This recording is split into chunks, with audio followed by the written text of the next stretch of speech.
With most political polls, we find ourselves debating the issue of statistical significance. Can we actually trust the results that we're finding? Well, with this poll, I don't think we're going to need to have that debate. It has to do with Hispanic favorability ratings for Donald Trump. Let's take a look. Yeah. Nah, he's not doing so good. So what you're seeing there is basically the favorability rating minus the unfavorability. So the negative number means that in this case, about 14% of Hispanic respondents had a favorable rating of him. They probably haven't been paying attention for about 6 months, but then something like 60–70% not so big of a fan of him. But actually, why don't you leave that up there, because we've got a lot of numbers that are worth looking at there. Obviously, the -51, that is the standout. But look, Jeb Bush is up 11 points. That's the second biggest number there. Marco Rubio, who has the advantage, one would think, of being Hispanic, that's good for him. And then the other numbers tend to be very low, either positive or negative, and it indicates in this case that they're probably not all that familiar with the candidates. Now, the other Latino on the Republican side is Ted Cruz, and he ranks the second lowest at -7%. Yeah. That's because he has loathsome policies on immigration, as does Rick Perry. That's why he's also at -7%. Yeah. A couple of things jump out at me here. One, I like how Trump has been saying, oh, no, I'm going to win the Latino vote. Well, unless facts are different on your planet, which they might be, to be fair to your planet. Okay. What does win mean, I mean, really? I mean, okay, he's at -51, but does that mean he's lost them? Okay, he's got a lot of room for improvement on the upside. Yeah, I mean, he's -51 now, but the month before he was doing really bad too. Yeah. So he's pretty screwed. I've literally never seen a number in a poll as bad as -51 in favorability. -51. Yeah. Al-Baghdadi was -45. Weird. And he also has a problem with immigrants. Okay. He does.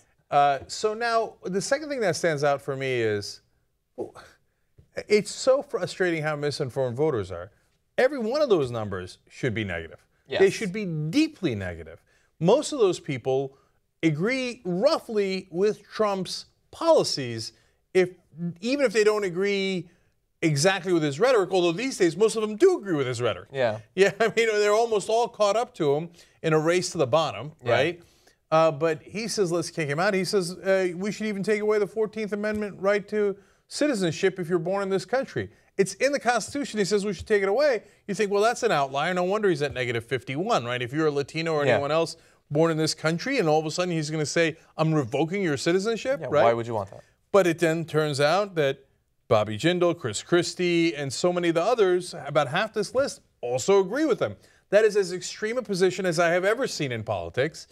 They should all be at -51%. Yeah. I think it's around the same level of craziness as taking away direct election of U.S. senators, which we did also hear the Tea Party talking about a few years ago.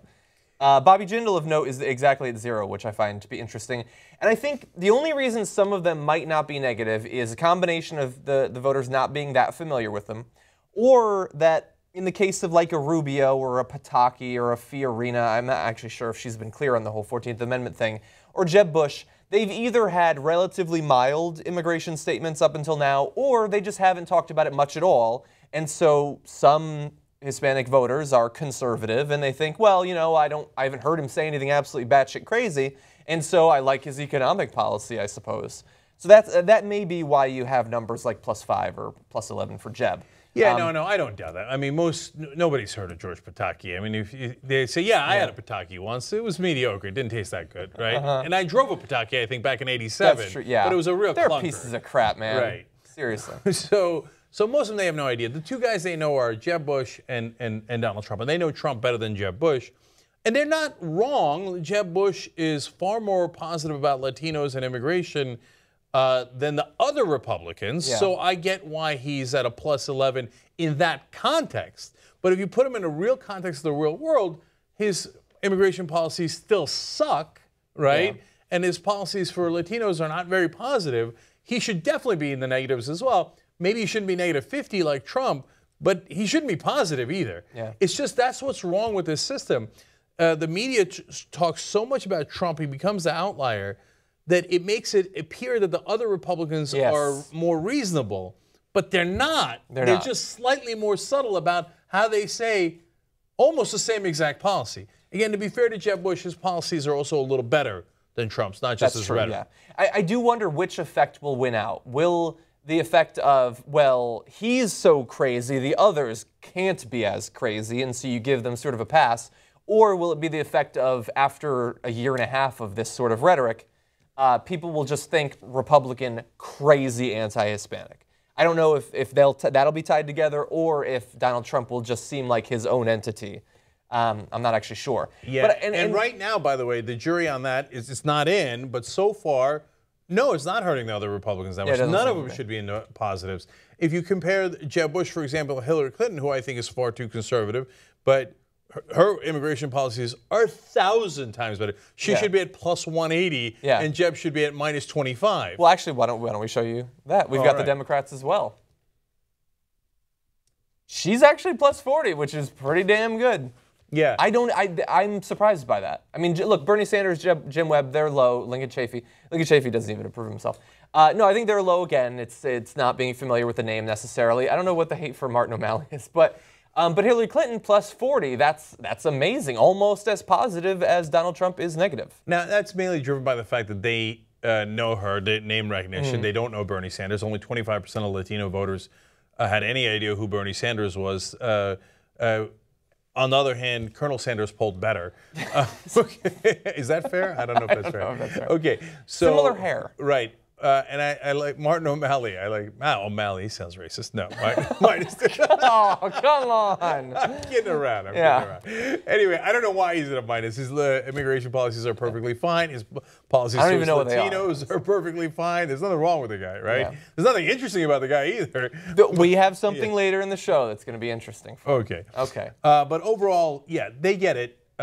Hillary Clinton and Democrats would do better than the Republicans would. But they don't get it enough in terms of the actual facts of policies, and I'm just referring to the electorate here overall, but in specific to the Latino voters that were polled here.